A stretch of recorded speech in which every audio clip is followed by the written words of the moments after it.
आगे बढ़ते हैं। नतीजों में भले ही भारतीय जनता पार्टी की सीटें कम हुई हैं, लेकिन 10 साल बाद भी मोदी मैजिक बरकरार है और इसी के साथ तीसरी बार एनडीए की सरकार बनने जा रही है। जीत छोटी या बड़ी नहीं होती। 2014 में जिस ऊंचे मुकाम पर खड़े थे प्रधानमंत्री नरेंद्र मोदी, 2024 में भी वहीं खड़े हैं। फर्क बस इतना है कि आंकड़े बदल गए हैं, लेकिन जलवा अभी भी बरकरार है और तीसरी बार सरकार बनाने के लिए मंथन जोरों पर है, क्योंकि राष्ट्रपति ने एनडीए सांसदों को 7 जून की शाम 5 बजे मिलने के लिए बुलाया है। इसके साथ ही 7 जून को दिल्ली में एनडीए के संसदीय दल की अहम बैठक होगी। संसद के सेंट्रल हॉल में 7 जून को बैठक होगी और बैठक में बीजेपी शासित राज्यों के सीएम और डिप्टी सीएम भी शामिल होंगे। बैठक में प्रधानमंत्री मोदी का संबोधन भी होगा। इस आशीर्वाद के लिए मैं सभी देशवासियों का ऋणी हूं। एनडीए की लगातार तीसरी बार सरकार बननी तय है।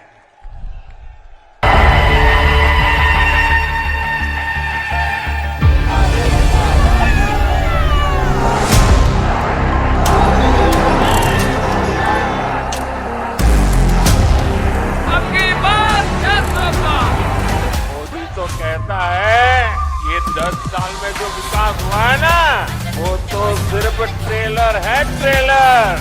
अभी तो बहुत कुछ करना है। मेरठ की ये धरती क्रांति और क्रांति वीरों की धरती है। जैसे चंद मिनट में नया इतिहास लिख गया हो, जैसे इतिहास के पन्ने पलटे और एक दशक की राजनीतिक यात्रा फिर उसी पड़ाव पर आ पहुंची। राष्ट्रीय राजनीति के फलक पर जहां से नरेंद्र मोदी का उदय हुआ। –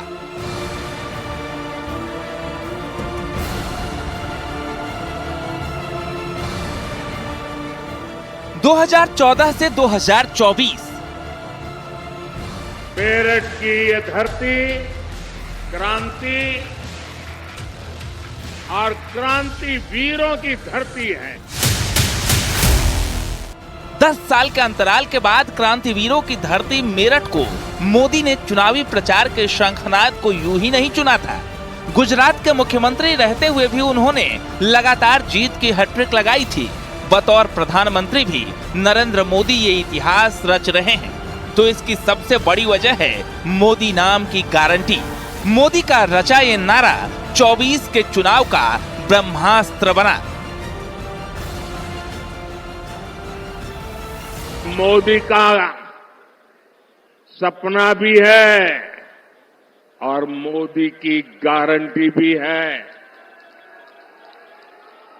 अब देश की 3 करोड़ महिलाओं को ये मोदी की गारंटी सुन लीजिए और 2029 में मेरे से हिसाब भी मांग लेना। ये मोदी की गारंटी है। 3 करोड़ महिलाओं को लखपति दीदी बनाने पर काम कर रहा है। 16 अप्रैल को चुनावी ऐलान से पहले ही देश भर में मोदी की गारंटी गूंजने लगी थी। गारंटी दी है। इस स्लोगन को पीएम मोदी ने सबसे पहले छत्तीसगढ़ विधानसभा चुनाव में इस्तेमाल किया था। हमारे देश में माताएं बहनें पीड़ा सहती है, लेकिन परिवार पर बोझ नहीं होने देती।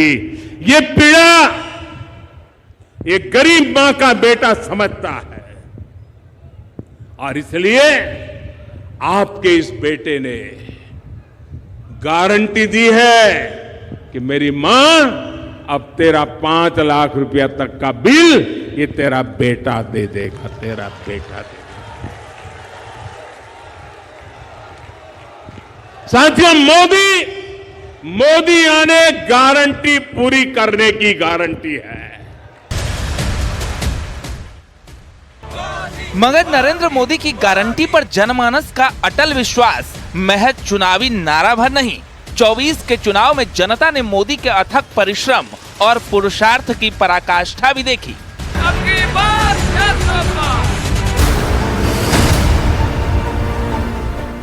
पहले चरण के चुनाव में नरेंद्र मोदी ने जो मुद्दे चुने, उनसे विपक्ष को बैकफुट पर जाना पड़ा था। मोदी ने विरोधियों की उसी कमजोर नस को दबाया जिसने उन्हें पहली बार प्रधानमंत्री पद तक पहुंचाया। ये नस भ्रष्टाचार की थी।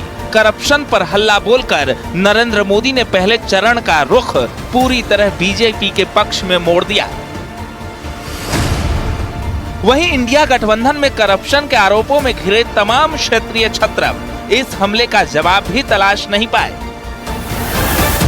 मैं ऐसे लोगों को डंके की चोट पर कहना चाहता हूं,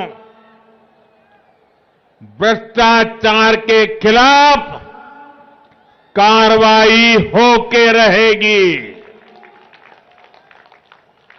जिन्होंने जनता को लूटा है, उनको लौटाना ही पड़ेगा। मोदी पर जांच एजेंसियों के बेजा इस्तेमाल के विपक्ष के आरोपों को जनता ने कभी भाव नहीं दिया, क्योंकि करप्शन की काल कोठरी से निकला काला धन देख जनता प्रसन्न थी। प्रधानमंत्री मोदी के केंद्रीय राजनीति में पदार्पण के बाद यूपी उनके लिए सबसे अधिक लकी साबित हुआ।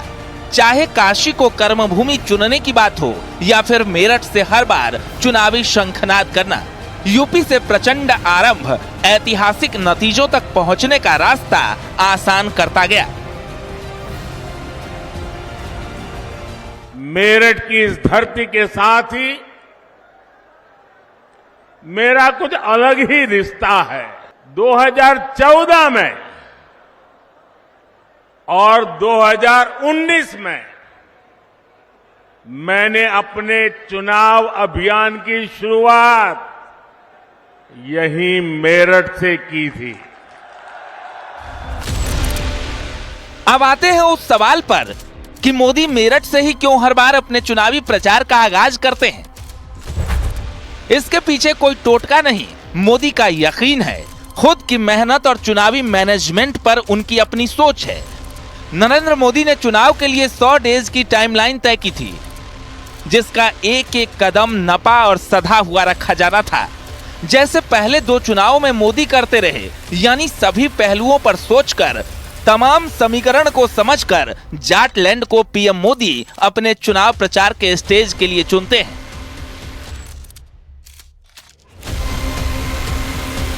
– 2014 के चुनाव में प्रधानमंत्री का चेहरा बनने के बाद नरेंद्र मोदी ने पहली रैली मेरठ में की थी। इसके बाद 2019 के चुनाव में भी प्रधानमंत्री नरेंद्र मोदी ने मेरठ से ही शंखनाद किया। 2024 में क्रांति की जमीन से ही मोदी ने चुनाव का अद्भुत माहौल बनाया था।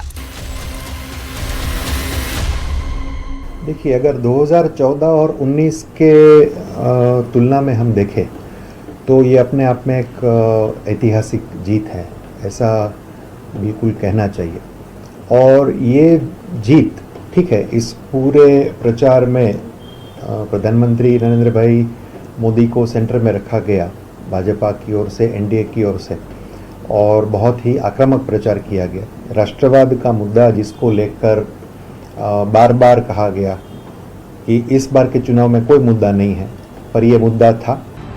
भूतकाल को पीछे छोड़ भविष्य को संवारने का संकल्प दोहराने वाले मोदी को जनता ने जमकर आशीर्वाद दिया।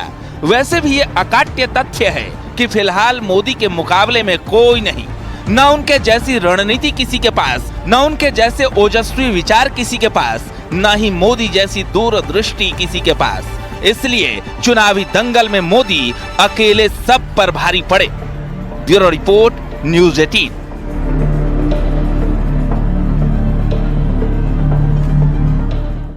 रुक रहे हैं यहां पर एक ब्रेक के लिए। खबरों का सिलसिला लगातार जारी है।